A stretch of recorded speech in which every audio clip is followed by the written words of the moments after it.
Automne 1998. Depuis 60 ans, le HC Fribourg-Gotteron défraie la chronique, suscite l'émotion dans une ville, un canton qui, un peu grâce à lui, retrouve goût à l'ambition. 60 ans et 18 ans de présence ininterrompue dans l'élite. Une aventure extraordinaire, inattendue, partie de rien et de presque nulle part. Un petit quartier populaire traversé par la Sarine. Tout à fait, on est dans le cœur du HC Gotteron. C'est la naissance du HC Gotteron qui était aux Augustins. Et au tout début, elle était dans la vallée du Gotteron, à l'étang du Gotteron. Et là, les premières armes que Gotteron fait, c'est dans la vallée du Gotteron, sur l'étang. Et le Gotteron, c'est un petit ruisseau qui passe dans une vallée extraordinaire qui s'appelle le Gotteron. 1941, premier championnat officiel. 1952, Gotteron est champion roman et promu en Ligue nationale B. La patinoire des Augustins devient artificielle. De cette époque, des pionniers ne subsistent qu'un chemin bordant la Sarine et la maison où, un certain 1er décembre 1937, une dizaine d'écoliers se réunissent chez les Schifferdecker. Un an plus tard, le Hockey Club Gotteron voit le jour. On ne le savait pas encore, mais la légende était née. Souvent, les gens viennent à Fribourg boire la vallée du Gotteron parce que c'est une vallée extraordinaire. Il y a un dragon qui vit, il faut un peu fermer les yeux pour mieux le voir, mais on entend souvent.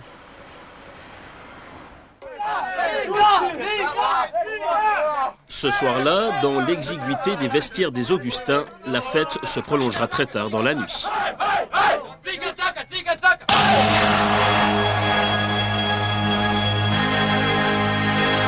Pour sa deuxième saison à Fribourg, l'entraîneur canadien Gaston Pelletier renouait avec le succès d'un passé proche, qui le vit truster les honneurs outre-Atlantique, en Angleterre, en France et enfin en Suisse.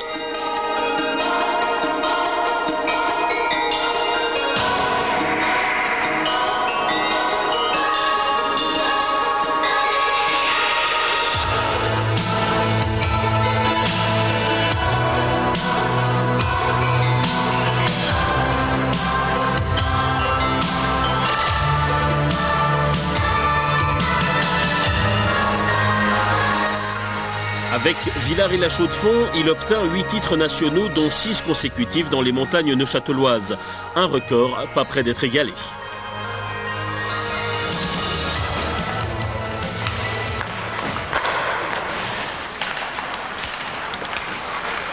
Il y a tout juste 20 ans, Gaston Pelletier débarquait donc aux Augustins. Le 10e coach canadien de l'histoire du club allait rapidement imposer les bases d'un hockey différent au sein d'une formation différente.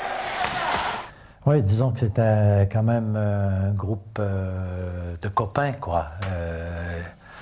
Et j'avais pas, disons, de très, très grands joueurs, mais quand même, l'étranger, Lucier, qui était quand même bien. Et puis, j'avais quand même un bon gardien de but, Meuvely. Et puis, il y avait aussi Ludi, Rémy, pour nommer seulement que ceux-ci, qui faisaient, disons, un peu l'ossature de l'équipe. Des gamins de la basse qui allaient mater le HC Sierre de Jacques Lemaire avant d'écarter Villars et Ambry. Restait à battre Zurich dans la marmite aux sorcières. C'est vrai que le public était tout près des joueurs, mais naturellement, les équipes adverses n'aimaient pas venir jouer dans cette patinoire parce qu'il y avait une telle ambiance. Et puis les joueurs se donnaient, disons, à 100%, et on savait que de venir jouer aux Augustins, que ce serait toujours très difficile. C'était une époque formidable.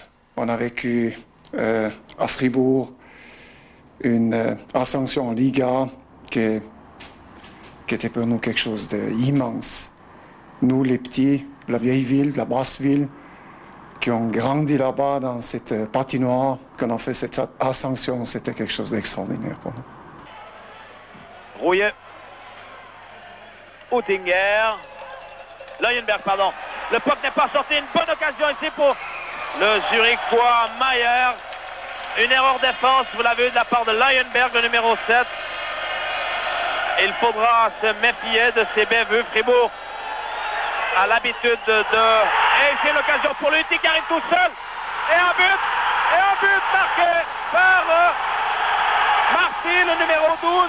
Le numéro 20 qui a perdu le puck sur Rotzetter. Rotzetter dira notre ami Deschenaux. Et but!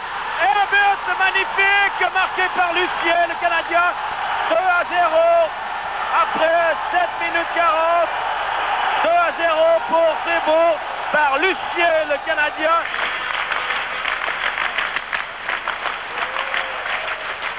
« 14 minutes 40 de jeu et c'est une tentative par Lutti.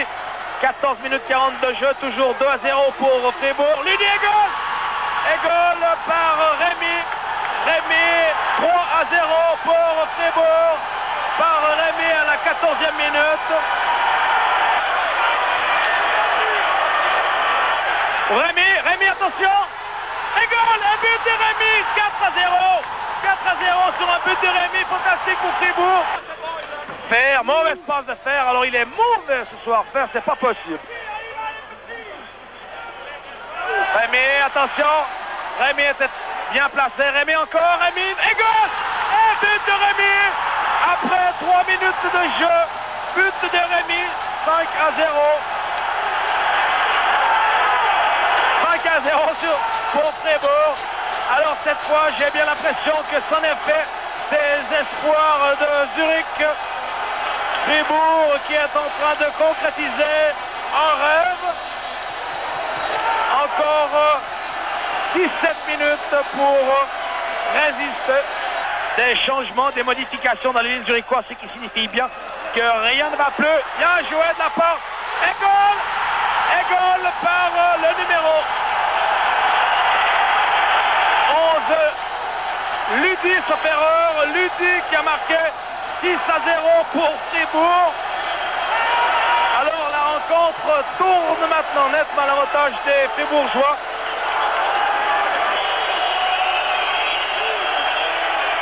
Lucier, promu défenseur. Un tir de l'OR. Encore 3 secondes. Et c'est fini. Fribourg est promu en Ligue nationale 1. Fribourg bat Zurich par 6-0. 1-0 premier tiers-temps par Marty.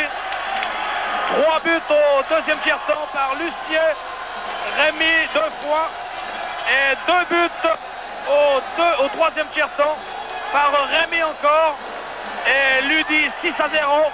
C'est net, c'est propre, on dira. C'est la première fois que Fribourg, le HC Gotteron, est promu en Ligue nationale A. Actuellement, il y a beaucoup de gens qui viennent de l'extérieur. L'équipe, elle est peut-être plus aussi soudée qu'elle était en autre temps, parce que c'était vraiment, je dis bien sûr, peut-être 20 joueurs. Il y avait 15 joueurs qui étaient de la basse ville, qui étaient nés en bas, qui vivaient pour le hockey.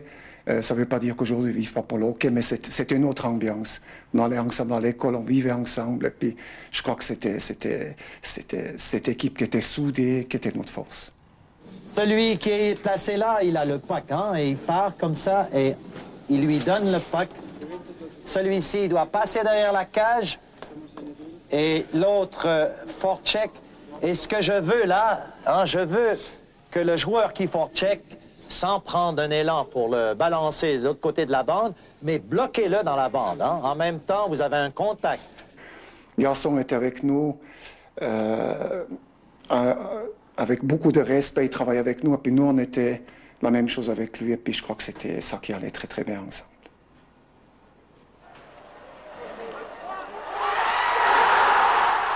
La recette est convaincante. Pour leur première saison dans l'élite, les Fribourgeois battent toutes les équipes de Ligue nationale A.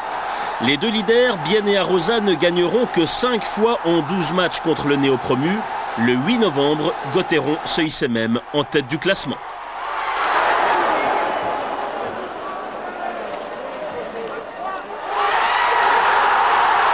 Ce premier championnat que Fribourg terminera à une superbe 4e place marquera la fin de la belle aventure lausannoise. Le LHC, relégué en Ligue nationale B, avait lui aussi baissé pavillon dans les bas quartiers. Les joueurs adverses et les arbitres l'admettaient bien volontiers. Venir à Fribourg n'avait plus rien de réjouissant. Mais je crois quand même que c'était pour nous important, cette patinoire des Augustins. Ouais. Ça, c'était pour nous quelque chose, peut-être comme l'église qui est au village. Hein. Je crois que c'était pour nous important de rentrer dans cette patinoire comme les gens vont à l'église. C'était pour nous quelque chose de très, très important. Et puis si on aurait joué ailleurs, je ne sais pas si c'était la même ambiance pour nous aussi, mais je crois que là, c'était extraordinaire. Donc le passage à Saint-Léonard, ça a été un peu triste en fait. Tout à fait. Pour nos joueurs qui viennent d'en bas, c'était très triste. Parce que cette patinoire faisait partie de nous. Et puis tout à coup, on nous enlève ce qui était à nous, où on a vécu. Et puis quand on a su qu'on partait, c'était pour nous très, très triste. Et d'ailleurs, les derniers matchs qu'on a joués en bas, on avait tous porté un brassard de deuil. Parce qu'on a dû partir. Mon nom c'est Basile, Maillard et Basile.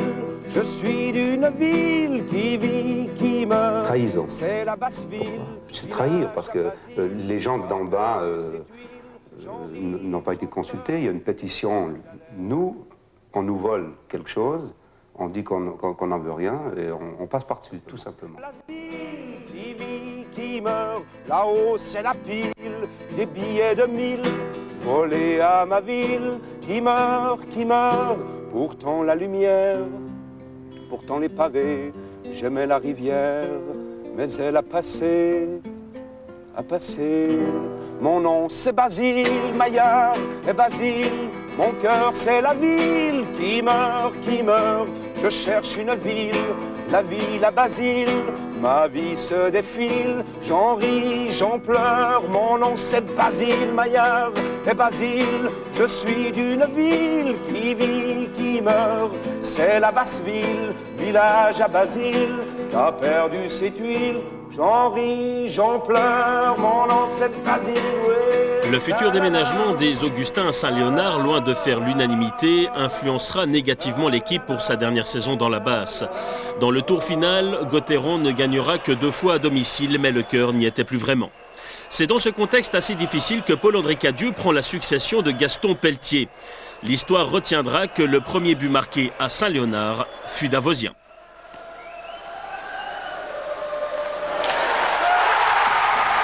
Mais l'histoire retiendra encore et surtout le deuxième rang final des Fribourgeois derrière Bienne et un nom, celui de Jean Lussier.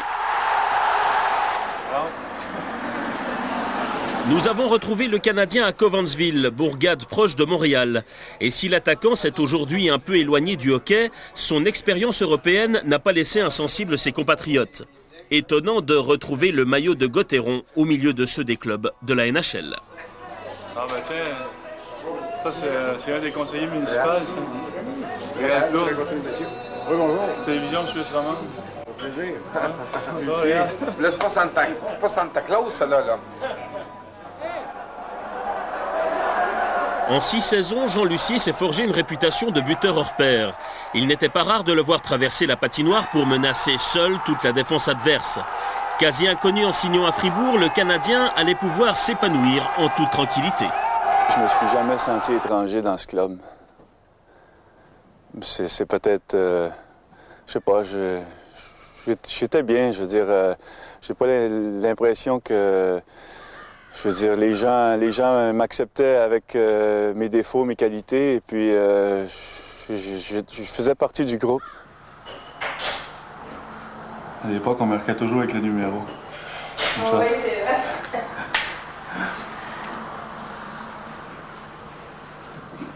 Je me rappelle avec les séances de signature qu'il y avait là, au Jumbo, puis c'était la folie des gens.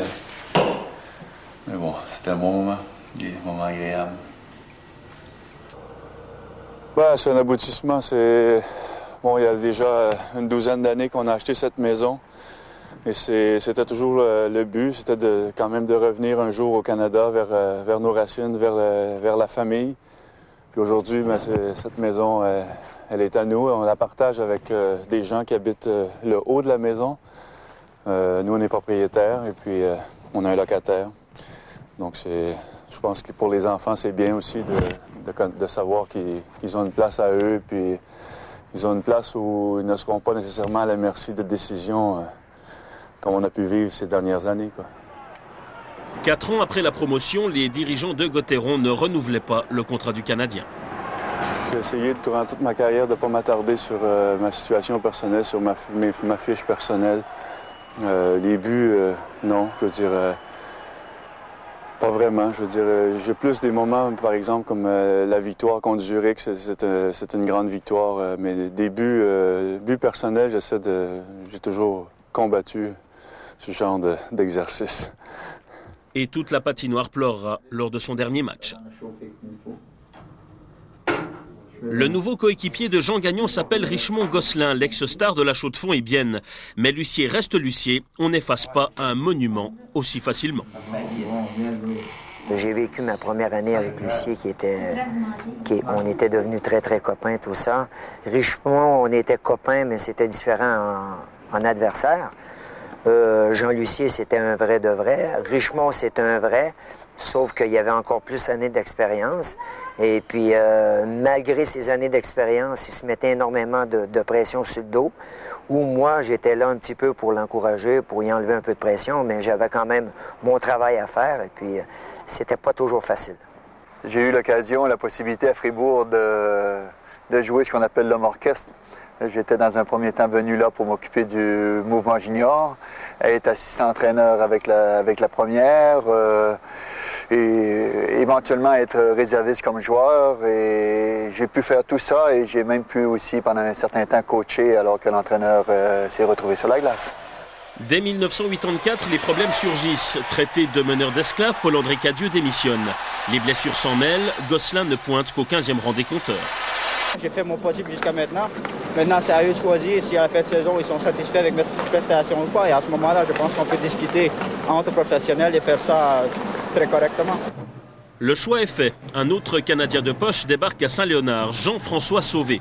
Avec Mark Morrison en remplacement de Jean Gagnon, le coach Kent Runke va connaître un début de championnat catastrophique. Il utilise 6 gardiens différents lors des 10 premiers matchs, puis en vient aux mains avec un de ses joueurs à l'entraînement, ne réussissant que quelques rares coups d'éclat, en battant par exemple le leader Lugano. Mais la défense prend l'eau, Gauthieron continue sa dégringolade.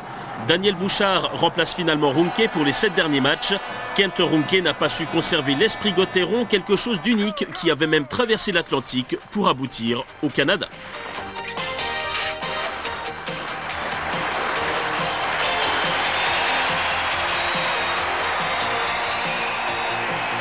Ce qu'il nous avait dit, c'est « Vous pensez qu'il y a de l'atmosphère au Forum de Montréal? » Il venait voir, il dit « Ils sont complètement sautés. » Si on traduit en Suisse, ça doit vouloir dire ils sont complètement cinglés, ils sont complètement, mettons, exubérants ou quel que soit l'adjectif qu'on choisit.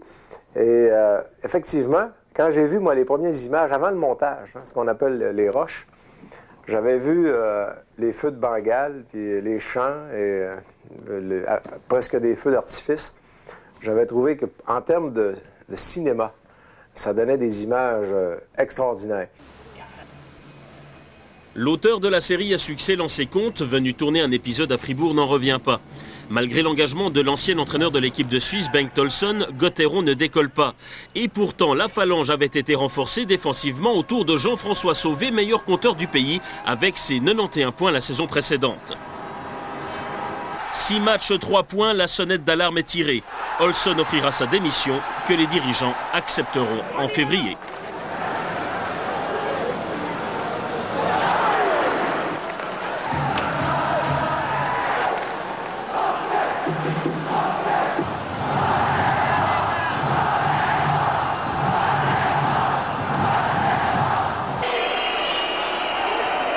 L'épaule, ça va ou bien? L'épaule, ça va pas. Hein? Ça tient pas? Une des saisons les plus difficiles de l'histoire du club qui se sauve de la relégation pour 3 petits points, qui évite aussi le dépôt de bilan grâce à l'action Sauvé Gauthieron. Pourtant, la veille du gala censé effacer une dette d'1 300 000 francs, les Fribourgeois sans âme et sans fierté encaisseront à sec 10-0 à Bienne. Plutôt remontés contre leur équipe, les supporters mettront quand même la main au porte-monnaie. Le risque de voir disparaître Gauthieron était trop grand.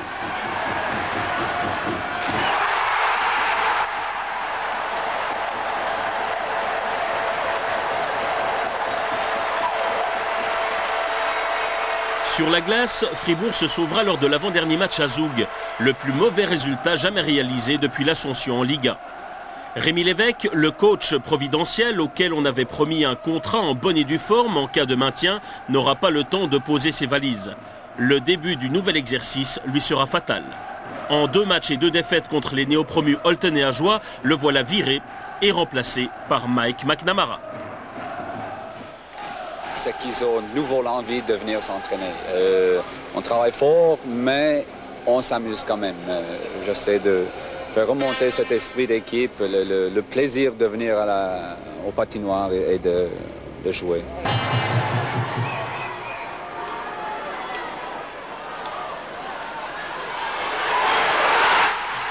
De tout temps, les confrontations entre Gauthieron et Davos ont défrayé la chronique. Explosion de colère à Saint-Léonard quand l'arbitre Megert prive Fribourg en mal de points d'une victoire qui lui était promise.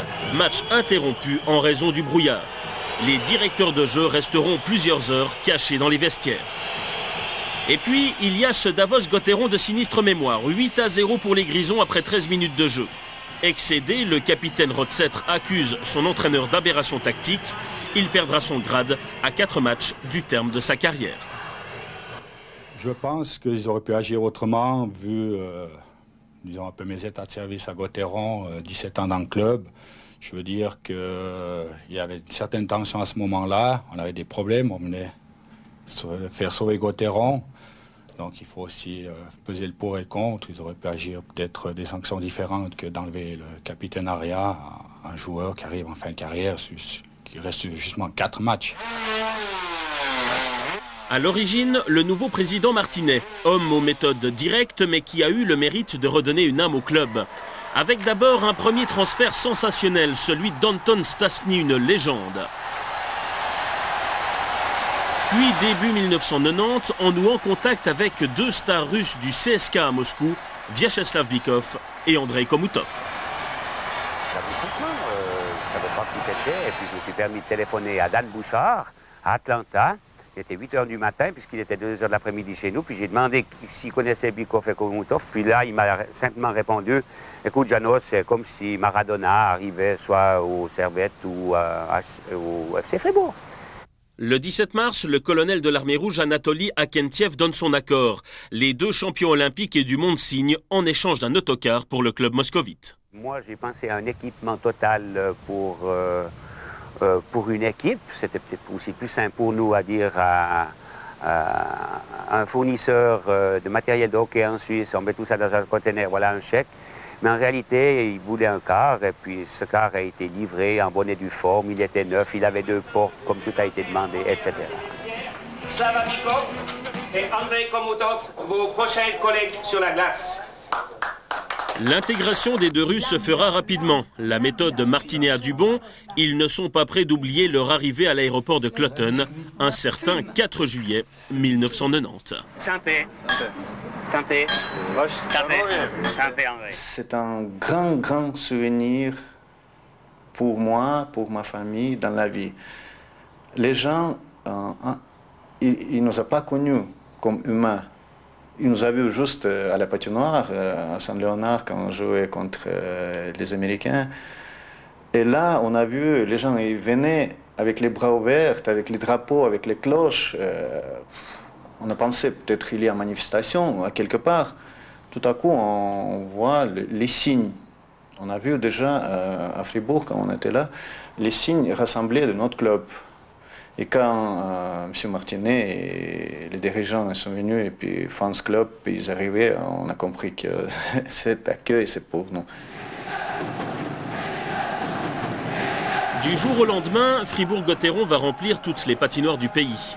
Bykov et Komutov sont une attraction à ne manquer sous aucun prétexte, même si les débuts sont difficiles. Pour leur premier match en Suisse, les Russes perdront à Berne 6-1.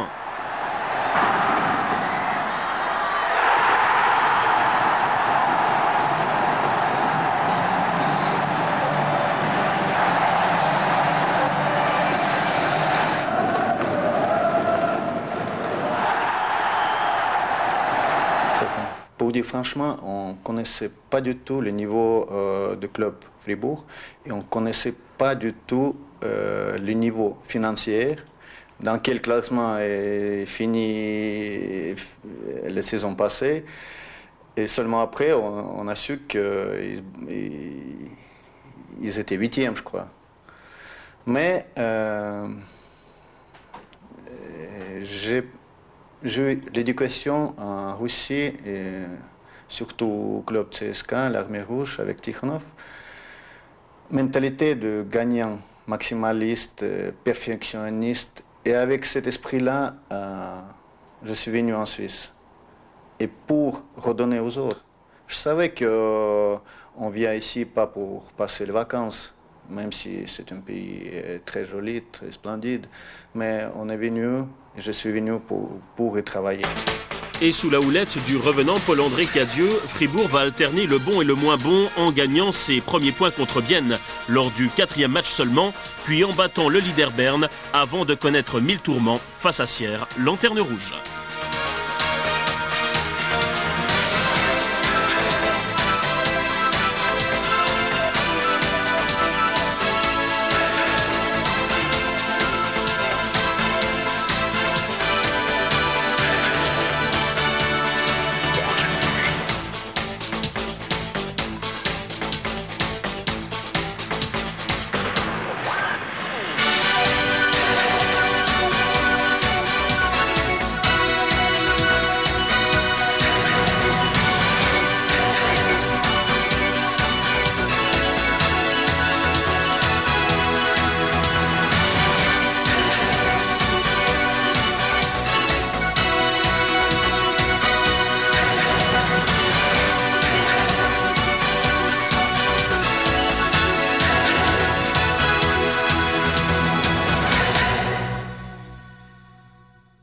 Oui, sûrement les 2 premières années, des fois ça a été beaucoup trop vite.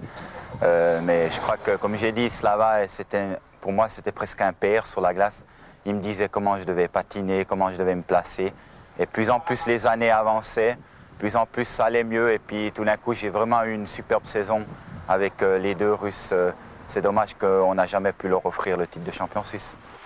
Quart de finale des playoffs, 4e match peut être décisif pour Ambry. Pour l'heure, les Tessinois éliminent Fribourg, mais Rotaris égalise à 8 partout.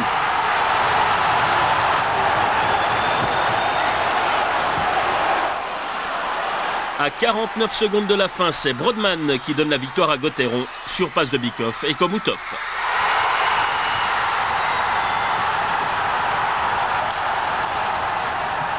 On ne saura jamais si le but de Bullard et Pazek de la dernière seconde était valable ou non. Toujours est-il que Gauthieron s'accordait le sursis et se qualifiait en étriant les Léventins 7-2 lors de la dernière manche. Bien que battus à Berne en demi-finale, les Fribourgeois pouvaient redevenir ambitieux, d'où le retour de certains joueurs importants sur les bords de la Sarine. Bon, disons, il faut voir aussi qu'on avait eu quand même les 3 dernières saisons que j'avais vécues ici à Fribourg, c'était des saisons vraiment difficiles. Il y avait eu Sauvé Gauthieron, il y avait eu pratiquement toutes les saisons on se battait contre la relégation. Et en tant que joueur international, j'avais quand même aussi envie une fois de jouer dans une équipe qui se batte pour le titre. C'est surtout cette raison qui m'a poussé à aller à Lugano, qui à l'époque était vraiment une équipe. D'ailleurs, on avait fait le titre et on avait fait vice-champion les 2 ans où j'étais là-bas. Et pour vous, la grosse déception, c'est de ne pas avoir pu refaire le même exploit avec Gauthieron? Oui, tout à fait, surtout en étant passé si près à plusieurs reprises. Ça me reste encore en travers de la gorge.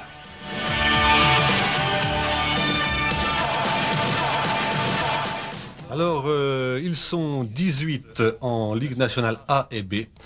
Slava Bikov, Andrei Romoutov sont certainement les plus célèbres d'entre eux. Eux, ce sont les joueurs soviétiques qui ont véritablement envahi le hockey sur glace helvétique. Comment va cette adaptation? Est-ce que vous êtes fribourgeois ou vous êtes encore un peu soviétique?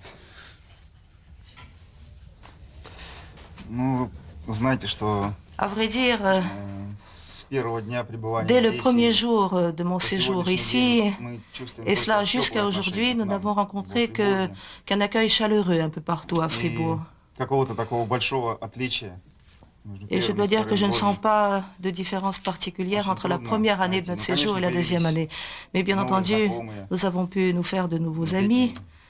Nos enfants sont allés à l'école, la vie est devenue beaucoup plus intéressante. Mais jusqu'à présent, je dois dire, j'ai encore beaucoup de difficultés avec la langue. Par contre, les joueurs se comprennent parfaitement sur la glace. En gagnant 4-2 à la Resega, Fribourg efface 6 ans de disette et prend la tête du championnat 91-92.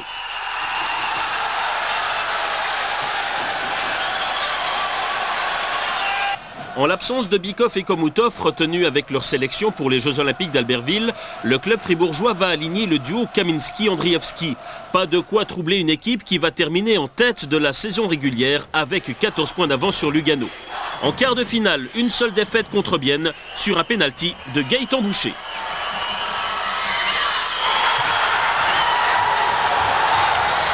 Quant à la demi-finale contre Ambri Piotta, elle restera dans toutes les mémoires. 18e minute de la prolongation, la première équipe à marquer se qualifie pour la finale. Donc c'est toujours Brazet. Brazet qui va donner derrière lui pour Andrei Romoutov. Il a de l'espace, Andrei. Voilà, beaucoup de monde. Le puck est repris. Beaucoup de monde devant le but. Et goal! Et goal! But de Sami Balmer. But de Sami Balmer après 7 minutes et 17 secondes. Alors c'est un retournement de situation incroyable. Gauthieron est qualifié pour la finale. Ah, c'est fantastique cette fin de match. Et voilà Gauthieron qualifié pour sa première finale qui commence plutôt mal puisque Berne remporte les 2 premières manches avant de revenir à Saint-Léonard.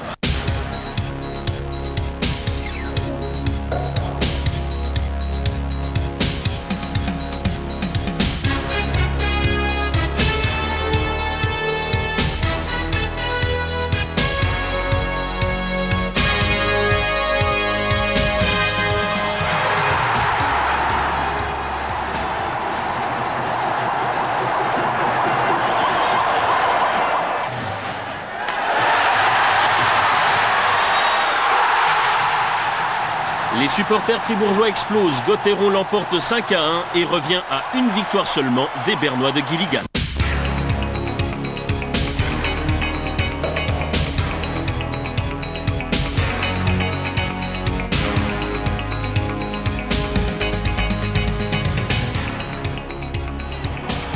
À l'Allemande, le duel rebondit complètement.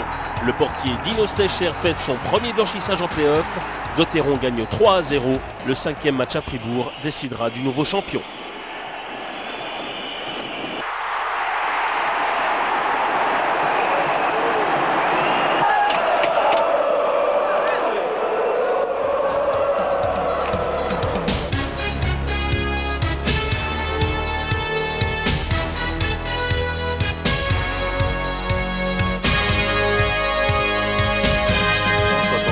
Être champion de Suisse quand même.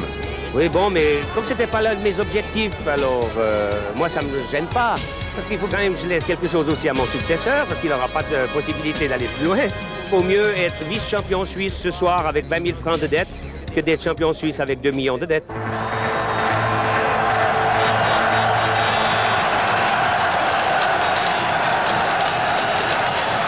Les joueurs de Paul-André Cadieux vont rater leur rendez-vous avec l'histoire. Fatigués, ils ne pourront empêcher l'Ours de glaner son 9e titre national.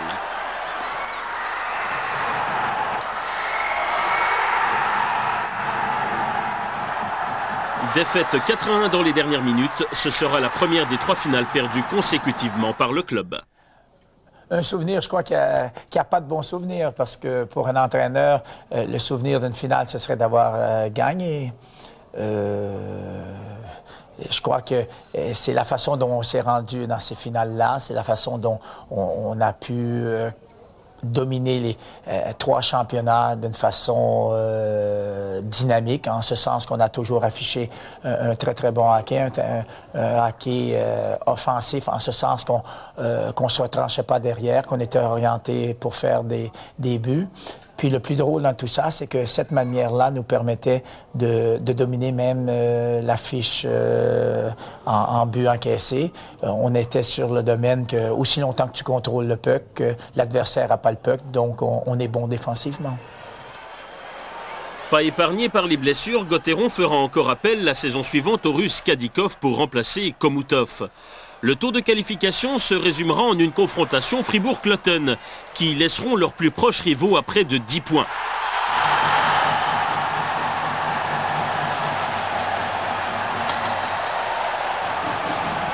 Fin novembre, en battant Coire 4-3, les Fribourgeois sont seuls en tête.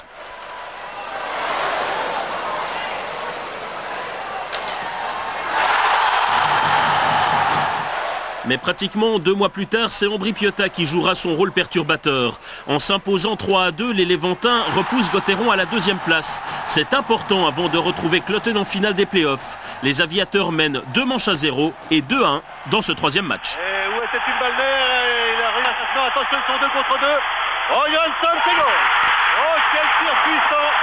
Alors cette fois-ci, ça devient vraiment quasi impossible pour les Fribourgeois. Rotaris Borer. Et goal. Alors tout est lancé. Gauthieron doit gagner l'engagement. Vous le voyez, la cage est vide. Gauthieron doit gagner l'engagement. Pavoni a pu dégager et Kloten va se sortir de sa zone. Mais le puck est récupéré par Balmer. Alors attention maintenant. Pavoni. Oh, c'était peut-être pas tout à fait ce qu'il fallait faire de la part de Balmer. Hollenstein, la cage est vide. Et Hollenstein peut donner à Roman Weger qui marque le 4-2. Alors Kloten est champion de Suisse. Il reste 11 secondes. Vous le voyez à jouer. Le pari de Cadieux n'a pas joué. À certains moments, on était obligé de mettre notre meilleur bloc offensif pour contrôler le meilleur bloc offensif adverse. Donc, qu'est-ce qui donnait? On s'égalisait sur le 2e, le 3e bloc, au lieu d'avoir peut-être un 2e bloc ou un 3e bloc qui aurait pu neutraliser le meilleur bloc adverse et donner la chance à notre premier bloc de faire la différence. Pour la 3e fois en 3 ans, les Dragons se retrouvent en finale. Mais pour ne pas avoir su faire l'effort nécessaire durant la saison des transferts, les dirigeants de Gauthieron assistent impuissants au 2e triomphe de Kloten. L'avantage de la glace n'aura une nouvelle fois servi à rien et c'est au 4e match au Schlüffweg que Kloten gagne 6-4. Dino Stecher n'y peut rien, mais des voix depuis 3 ans se sont élevées pour dénoncer l'inconstance du portier. Gauthieron aurait-il pu devenir champion avec un autre gardien ? Bon, en fait, j'ai pas peur de le dire, oui, Gauthieron aurait été champion parce que il faut rien enlever des mérites de Dino Stecher. Dino a prouvé durant la saison qu'il était un bon gardien de but.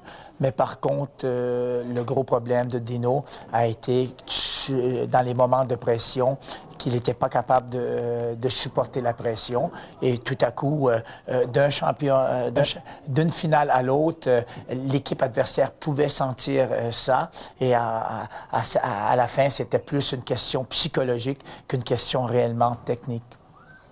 Mais chose certaine, le canton de Fribourg a toujours connu de bons gardiens.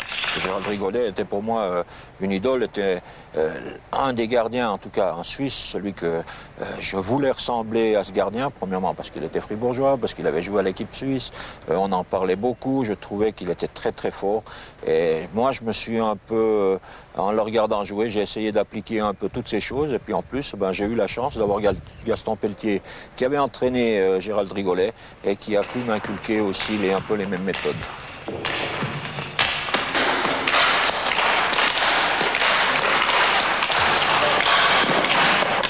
Roblon a suscité bien des vocations. En vrac, son fils Steve, Neuhaus, Elchinger, Sansonnan, Sabichir, Blazer, mais aussi Rochy, l'éternel remplaçant qui, un beau jour de 83, se retrouve sur la glace.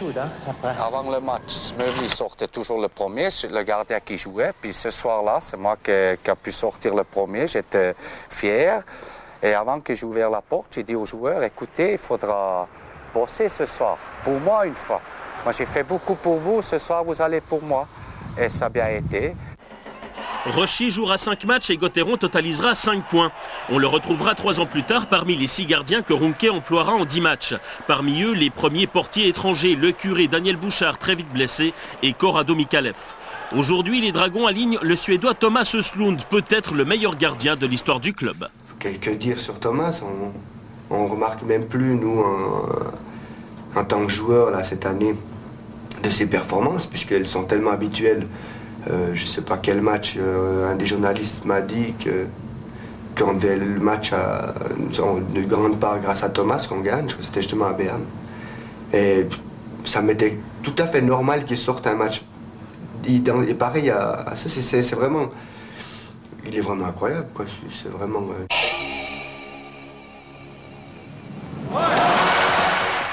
Et oui, le cauchemar des attaquants du championnat suisse s'appelle Thomas Östlund.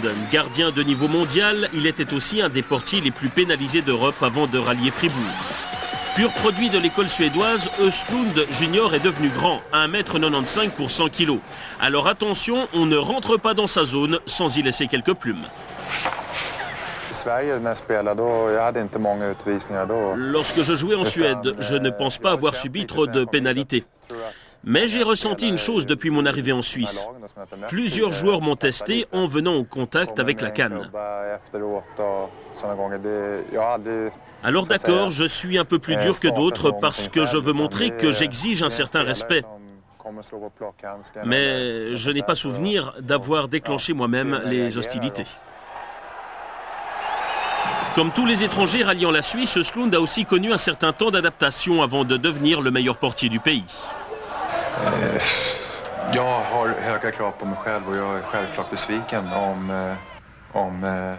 Oui, j'ai des exigences concernant mes propres performances.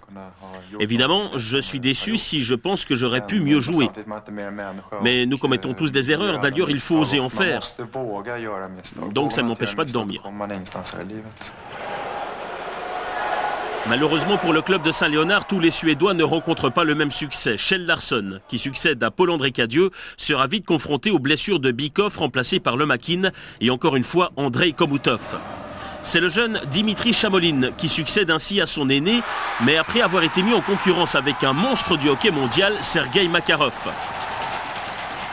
Kjell Larsson aura eu le courage d'écarter l'ancien membre de la KLM hors de forme, mais n'empêchera pas Berne de condamner définitivement Gotteron à la 9e place. 15 ans après s'être croisés aux Augustins et Montchoisy, Fribourg et Lausanne se retrouvent en play-out contre la relégation. Atmosphère sulfureuse et mobilisation populaire. Il ne reste plus qu'un seul témoin actif des duels des années 80, le portier vaudois Thierry André.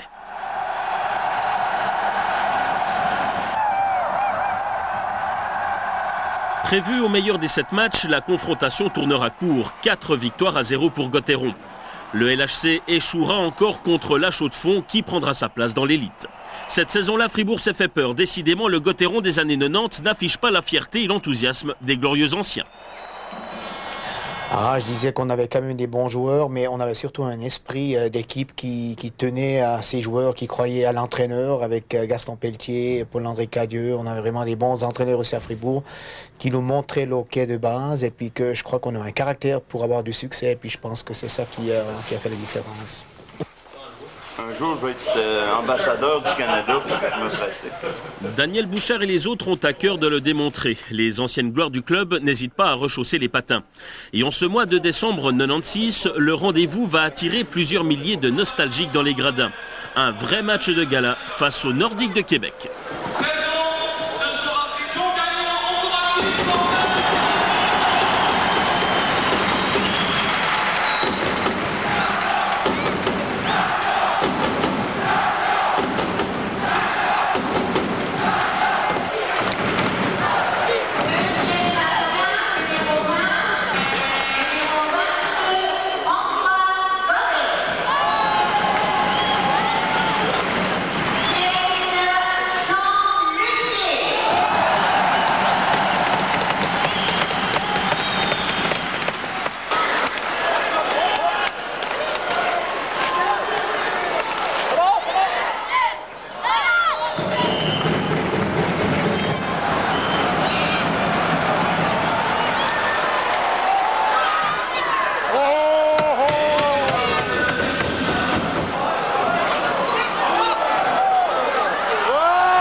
Et pendant que Marilou Kamelik, la mythique speakerine des Augustins, égrène les compteurs plus que le résultat, l'histoire retiendra avant tout l'ambiance de franche camaraderie rencontrée sur la glace et le soutien du public.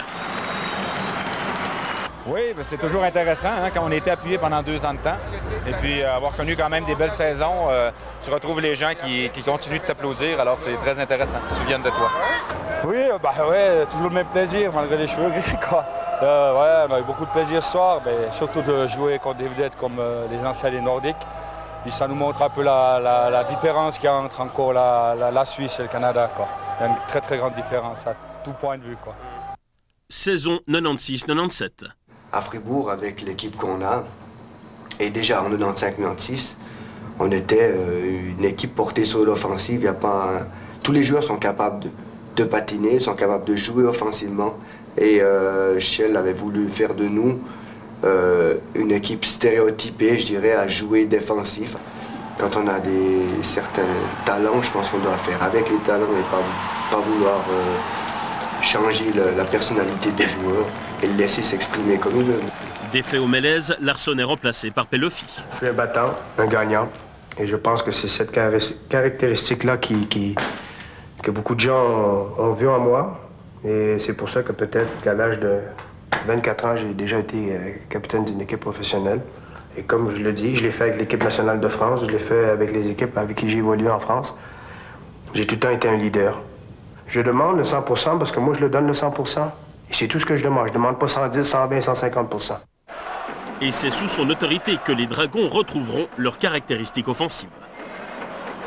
Je dis pas que je suis Superman, loin de là. Loin de là, j'apprends quelque chose tous les jours, de nouveau. J'essaie. Le boulot d'entraîneur, c'est partout pareil, que ce soit dans n'importe quel sport. En anglais, on dit « You're hired to be fired ». Et c'est exactement notre boulot. Mais moi, j'accepte cette pression. J'accepte le challenge. Et pour moi, je vais vous dire honnêtement, c'est ce qui me fait vouloir continuer à m'améliorer. Et c'est pour ça, en tout, je résume, c'est ce que j'aime. C'est le challenge, la peur. Les Russes retrouveront leur efficacité et l'équipe, victime d'une salmonellose au coup d'envoi de la saison, reprendra des couleurs. L'occasion aussi de voir enfin Sergei Makarov dans le tricot fribourgeois. Pas pour très longtemps, tombé en disgrâce aux yeux de Pelofi, le Russe quittera prématurément le club. Je me sens bien physiquement, mais voilà longtemps que je n'ai pas joué, déclare la star, qui suivra donc en spectateur le HC Fribourg-Gotteron, engagé dans la prestigieuse Spartak Cup. Le retour aux sources en quelque sorte pour un Bykov qui ne voulait pas rater la dernière occasion de jouer avec les autres vedettes de sa génération. En arrivant à leur hôtel à Moscou, Pelofi et ses joueurs auront la surprise de découvrir leurs coéquipiers déjà à l'œuvre avec une sélection de la NHL. Ça me fait beaucoup plaisir de retrouver mes potes avec qui j'ai vécu les meilleurs moments dans ma vie sportive. C'était à CSKA.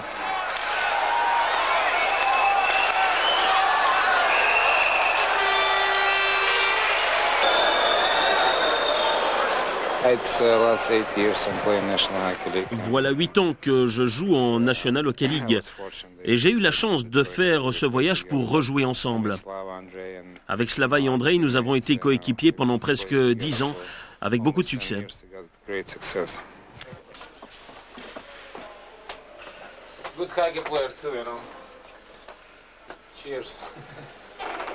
À Moscou, l'intérêt pour le tournoi est évident. Pour Gotteron, l'essentiel est avant tout de recréer un esprit d'équipe après avoir traversé une nouvelle période difficile côté finances.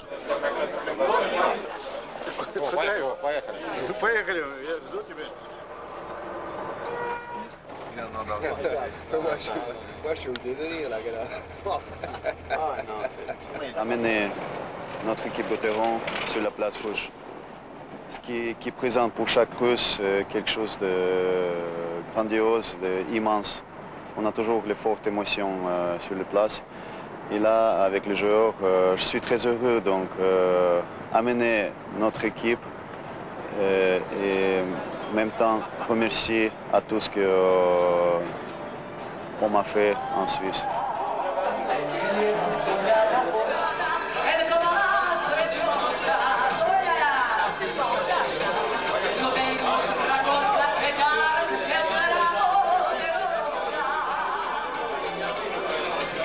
Petit pousset de la compétition aux côtés des stars de la NHL ou du champion d'Europe, Gauthieron suscite la curiosité. En photo dans le programme, le trio Bykov, Komoutov, Makarov. Le public moscovite l'a bien compris, l'occasion de revoir une dernière fois ensemble les joueurs de l'invincible URSS est trop belle. Un événement qui n'a pas non plus échappé aux fans fribourgeois. Ça m'impressionne beaucoup, ça m'émeut et puis ça me fait plaisir. C'est un grand jour qui compte. Alors ce sera un beau souvenir encore. Un excellent souvenir, oui, intarissable, ça c'est certain.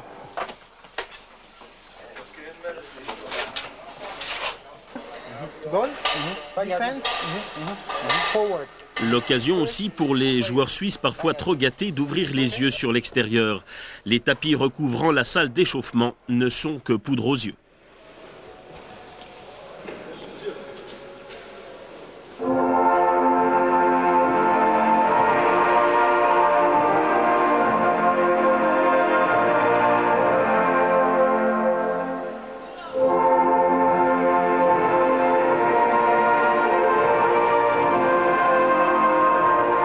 Le représentant helvétique de cette Spartak Cup fera bonne figure en battant 6-4 le champion d'Europe Lada Toliati avant de sombrer contre Akabars Kazan.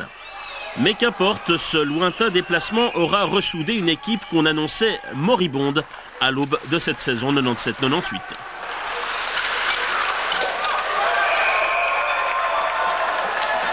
Retour à Saint-Léonard où la jeune équipe d'André Peloffi étonnera son monde dès la reprise. Car les pronostics ne sont pas très réjouissants. Les observateurs voyaient en Gauthieron une équipe de queue de classement. Seulement voilà, à l'exemple de Mario Rotaris, le club s'est déniché de nouveaux leaders. En fait, Fribourg se retrouvera seul en tête début novembre, tiendra jusqu'en février avec les habituels avatars, blessures pour Komoutov et ennuis d'hiver avec les arbitres pour Peloffi. Histoire de mercenaires encore avec les engagements malheureux de Brett Livers et Yurik Milev. La catastrophe enfin avec la deuxième blessure à l'épaule de Slava Bykov. Une opération sont de l'ordre, d'après le professeur Gerber, de l'ordre de 90 à 95%. Donc opération avec une rééducation de 6 à 9 mois. Je vous laisse tirer les conclusions vous-même sur ce que cela a comme conséquence. J'aimerais peut-être vous montrer maintenant une vidéo qui a été faite à l'occasion du match contre Ambri Piotta. Regardez bien le ralenti, la charge du défenseur de Ambri avec le cross-check actuellement sur Slava. Et regardez bien le patin droite et le patin gauche maintenant qui perdent contact avec le sol. Donc il n'a plus aucun appui sur le sol. L'épaule gauche part sur la bande. Regardez bien et le choc est là.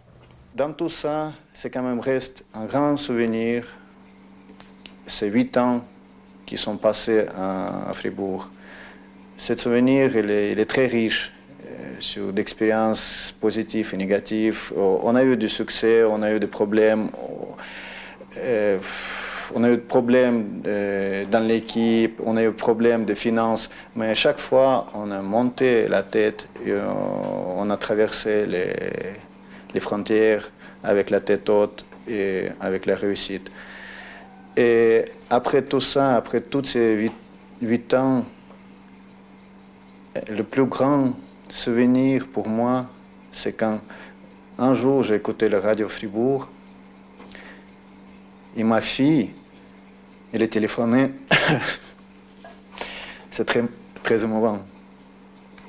Elle a téléphoné et elle a dit que eux, ils sont fiers, ma famille, ils sont fiers de moi, ce que je fais ici, et ils sont sûrs que je vais réussir d'après.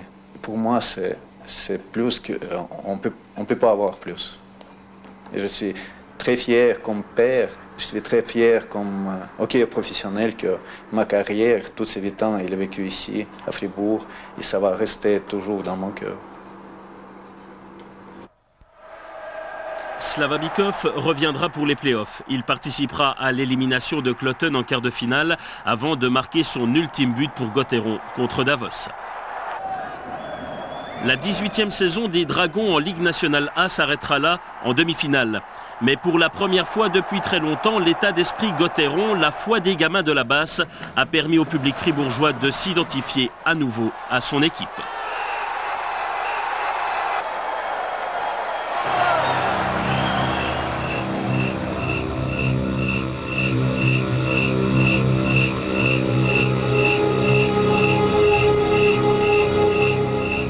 Novembre 1998, la légende des Dragons hockeyeurs a 60 ans.